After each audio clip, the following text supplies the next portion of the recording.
Hello everyone, this is Mario from Reality Break. Welcome back again. A few days ago I did a car review of Batman v Superman Dawn of Justice, again, which I maintain it was a great movie. Today I'm going to do a spoiler-filled review, so if you haven't seen it, it's already been out for a week, you should go see it. So there's going to be plenty of spoilers in this review here. This movie was about the founding of the Justice League, Batman fighting Superman, Wonder Woman, a lot of other Justice League members do make appearances in the movie, but it was fantastic. Unfortunately, the movie has been getting a lot of pretty negative reviews, and honestly, I don't see why. I thought this was a great movie. It's definitely a darker retelling. A lot of people have been saying Zack Snyder hates Superman, but I don't see that actually.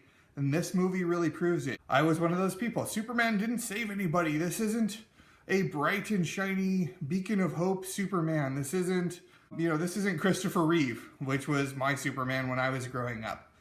But this is definitely a darker retelling. This is, you can't use those arguments with comic books because you know what? Comic books change all the time. I give you Injustice. I give you Red Sun, Superman 3. They all had bad versions of Superman in them. He was a bad guy. He was a really bad guy in Injustice. The video game, the comic book, the whole thing. But this is not a bad Superman. In this movie, Superman is trying to help. There are a lot of scenes, a lot of godlike imagery of Superman saving people, coming in and doing these amazing feats. He's rescuing people from burning buildings. He, catches the space capsule off the rocket that explodes. He, saves the people from the flood. And, but throughout all this stuff that he's doing, it's interlaced with the government, all these other news agencies and stuff saying, do we need Superman? Should he be doing this stuff? Is he acting, should he be acting on his own? Or should he be under government control? And there's a great scene in the movie where he's sitting there, Clark's sitting there, he's watching TV, he's watching these newscasts, these people saying, should there be a Superman? And, the look on his face is just that of frustration. He's not sure if he should be doing it. He looks sad.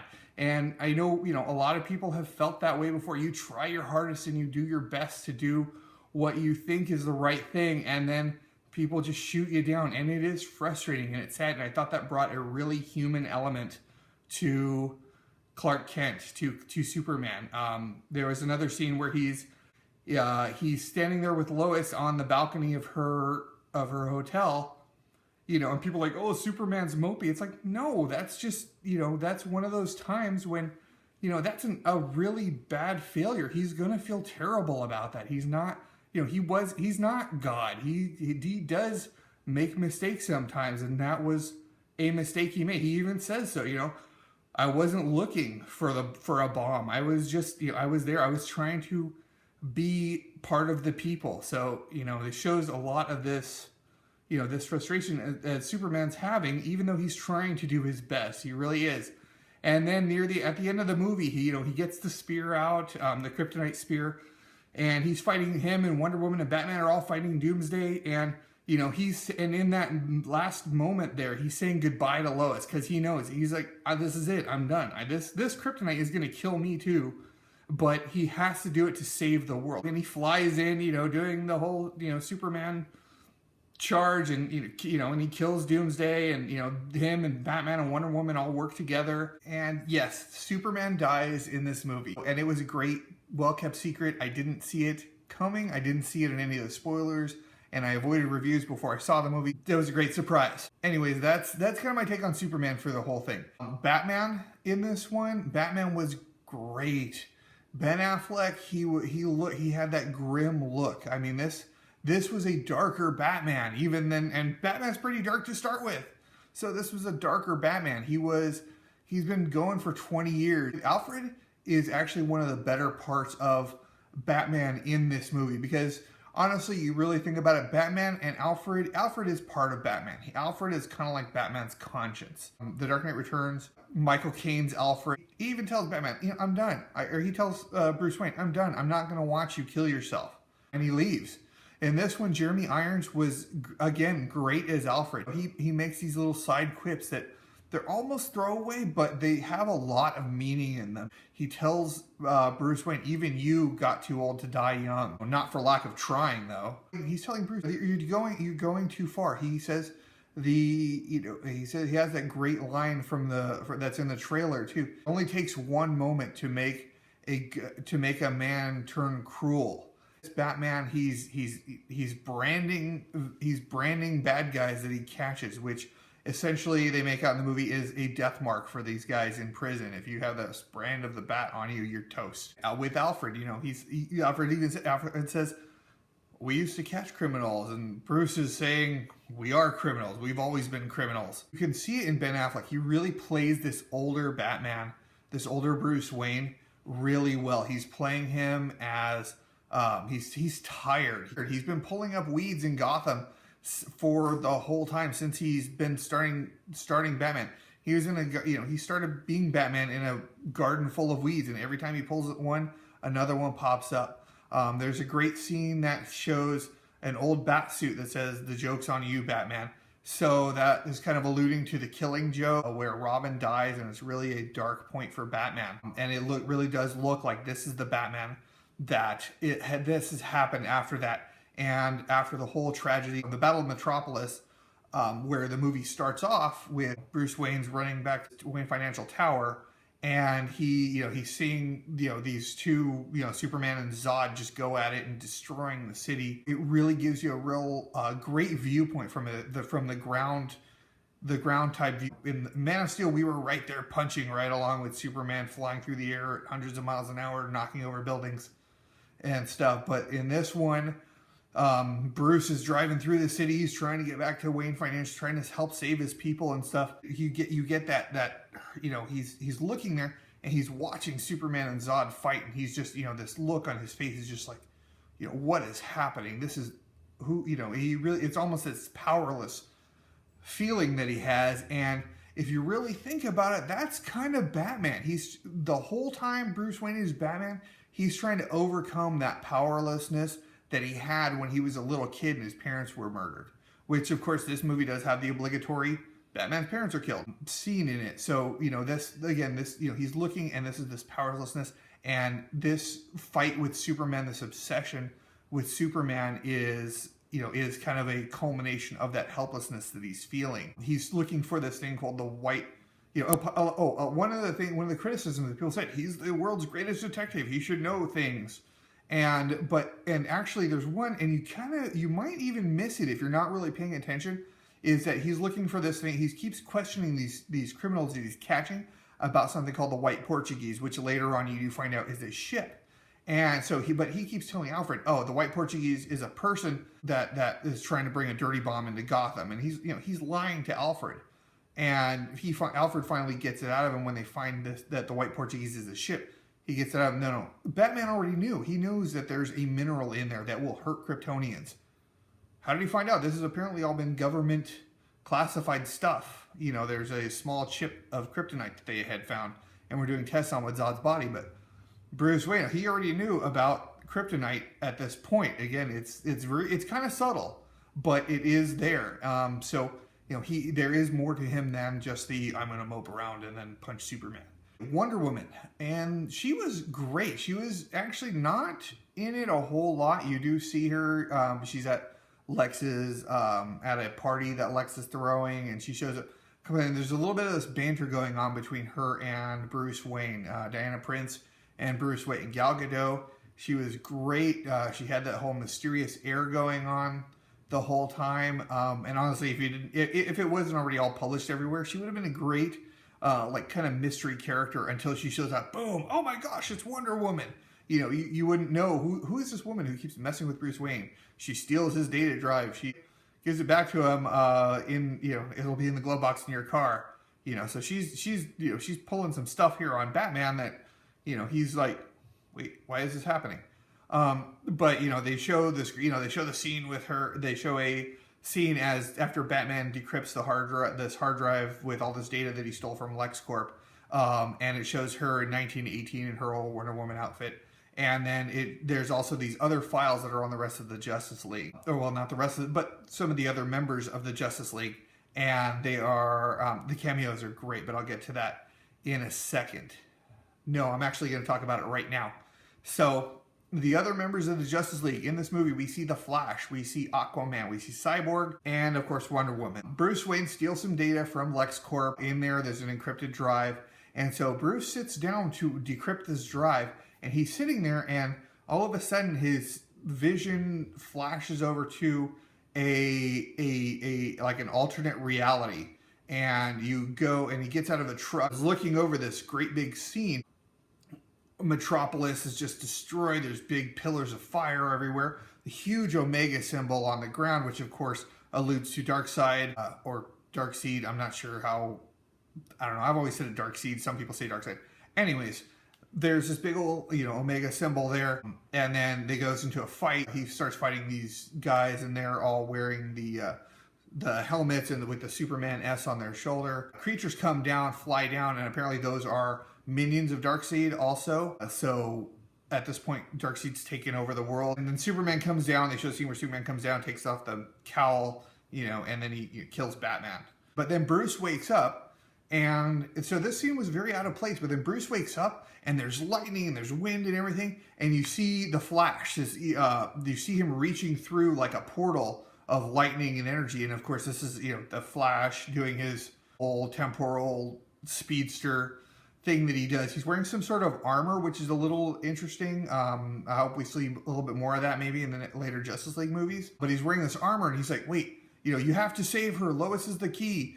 And wait, I'm too soon. So he knows that he kind of messed up. He's gone a little too far into the past because Bruce obviously doesn't know who he is. So then, that disappears, and then Bruce pops his head up again like he just woke up. But if you look really closely in the background, you see papers falling in the background. So was it a dream? Was it not a dream? I'm partial to believe we got, we're getting some Flashpoint stuff going on here. So Flashpoint Paradox, which was another great movie, animated movie. And I know it's a comic book too, but I'm movies, not comics. If you want comics, go check out Comic Relief Podcast. Those guys know a lot more about comics, and they will explain it all to you. So go bug them. Anyways, Flashpoint Paradox.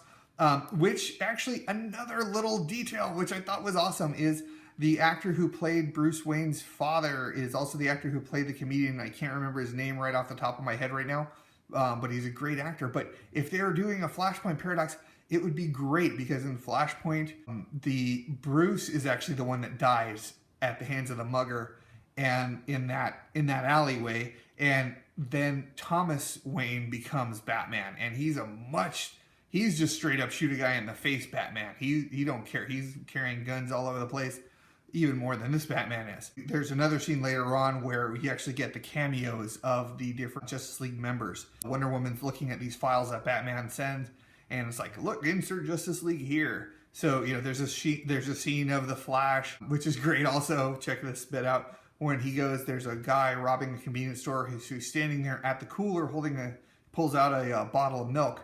And he runs over, disarms the guy, comes back, and the bottle of milk hangs there in the air. He goes and comes back before the bottle of milk drops, which is just a great little bit. You see Jason Momoa looking all badass with his hair flowing in the water and everything, and he's stabbing a UAV apparently, and then blasting off into the depths. And then you see Cyborg. I think his name is Silas Stone, is Cyborg's dad, who's trying to save his son. You just see the upper body of the Cyborg on the table, and he's like, oh, these experiments aren't working. The outcome's going to be death. And then there, in the last scene, there's this cube that's like doing all kinds of cool spacey effects and stuff. And I had to look it up because, again, I didn't, that's part of the comics that I didn't read. But I guess it's called a mother cube. And that actually joins with his son, and then that becomes Cyborg. And all of a sudden, like, all the rest of the Cyborg bit jumping onto him and stuff, and then he, and then the camera shuts off. So we get we get the Flash, we get Cyborg, we get Aquaman. So those are going to be, I'm looking forward to these Justice League movies, looking forward to where this goes, and I think it's going to be really great. And back to Wonder Woman. During the last fight, she shows up, and Batman's stuck in the Batwing, and Doomsday is gonna destroy him, gonna just waste him with this heat blast. And Wonder Woman just jumps out, and, she's blocking him with the bracers, and and it looks great because she's just like she's spoiling for a fight. Like all of a sudden she realizes, I haven't gotten in a good scrap in a long time, and she's just, Doomsday knocks her down. She smiles and grabs her sword and jumps right at him. It's fantastic. There's the lasso comes out, and that was one of the things that haven't seen in a while in the cartoons or anything.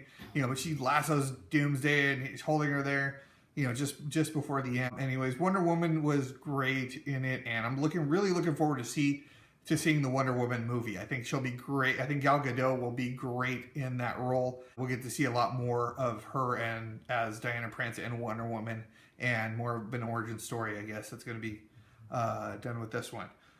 Okay, the last bit is, of course, we gotta mention Lex. Jesse Eisenberg as Lex Luthor was fantastic. A lot of other people, a lot of critics were saying, well, what was he doing? He was too crazy. He was too hair and stuff. And this was an origin story for Lex as much as it was for anyone else. Actually, this was more of an origin story for anyone else. Man of Steel was Superman's origin story. This one is Lex's origin story because he's crazy. He is crazy. He's megalomaniacal, and I really still can't say that word. But he's so much smarter than everybody else. The senator, and he goes, "Here, eat a Jolly Rancher, Senator," and trying to he doesn't care. He's completely sociopathic. He has no conscience. He's just like, but I'm gonna say but his ego is so big. I'm gonna save the world from this dangerous alien, which is kind of what I saw a bit in the New 52. Lex Luthor, he still doesn't like Superman because he's an alien. So in this one, I will have to admit, he was almost a little bit jokery. He was just so crazy, but his plans were just great.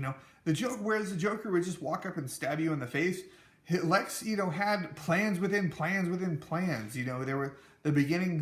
One of the opening scenes was, these guys. Lois was interviewing this warlord in Africa, and there were security forces there, and they shot up the warlord and his whole army when Superman shows up because he comes down to save Lois, but Superman gets blamed for it. But this was part of Lex's plan. It's this ongoing whole thing, and then which culminates in him blowing up the U.S. Capitol building.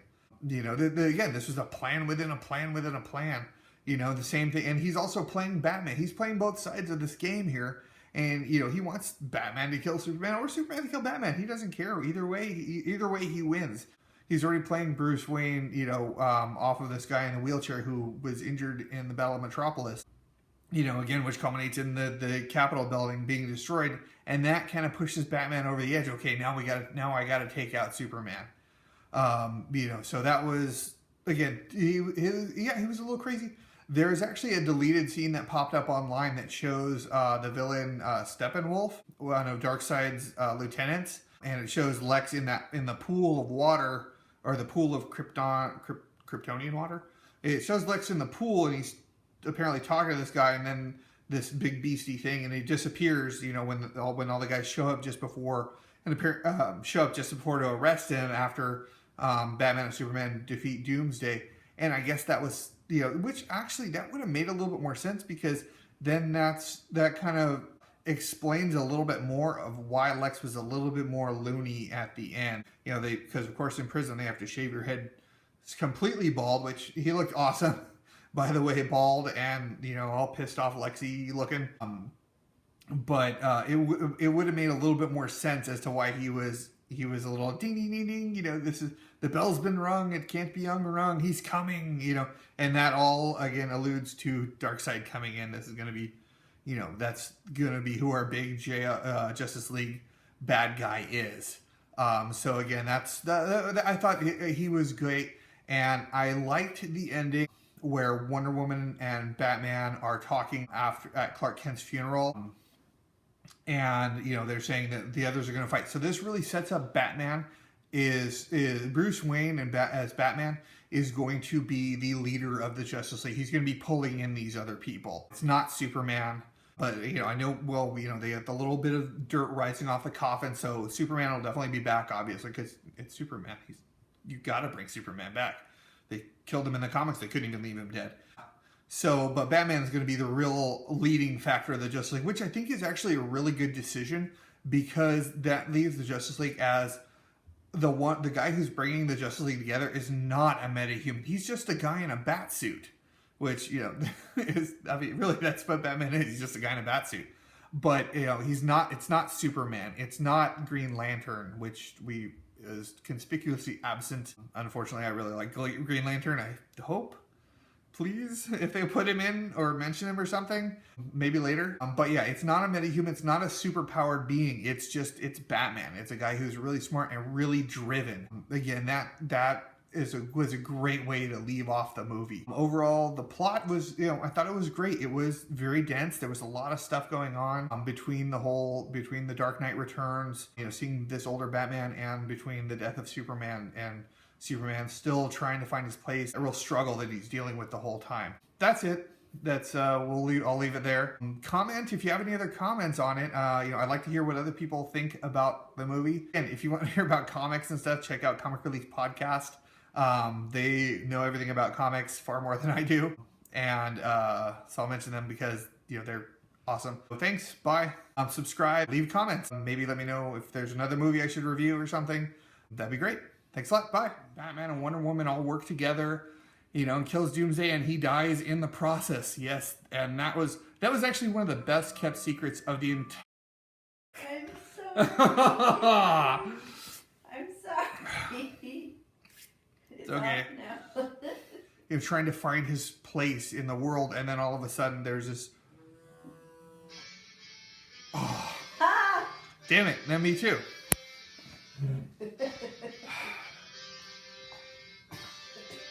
Where is my phone?